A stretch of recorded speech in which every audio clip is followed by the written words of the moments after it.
The so-called illegal migration Starmada is on its way across the Channel.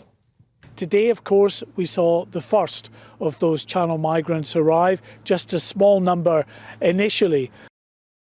64 arrivals today, thousands more expected in the coming weeks and months. What was one of Sir Keir Starmer's first acts as Prime Minister?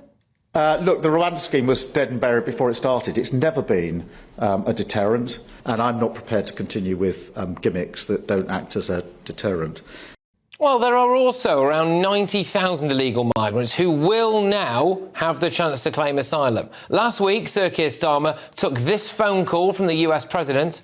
Mr. Prime Minister, congratulations. What a hell of a victory. Congratulations. Thank you, Mr. President. It's been a long night and day. Well, I know that many people will be wondering when he's scheduled for talks with the Taliban and the Ayatollah of Iran to get some returns agreements set up with them. But today, our new Home Secretary, Yvette Cooper, was out telling us how her new plan to stop the boats was getting on.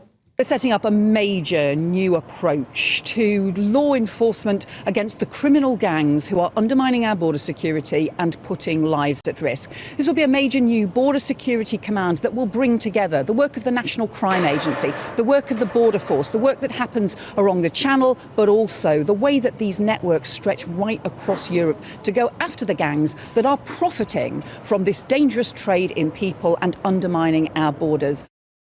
Well, Labour plans to build 1.5 million new social homes in their first term. Angela Rayner has urged every part of the UK to take its fair share of asylum seekers. Labour are also looking to change planning laws, as we can hear here. We will reform the National Planning Policy Framework, consulting on a new growth-focused approach to the planning system before the end of the month, including restoring mandatory housing targets.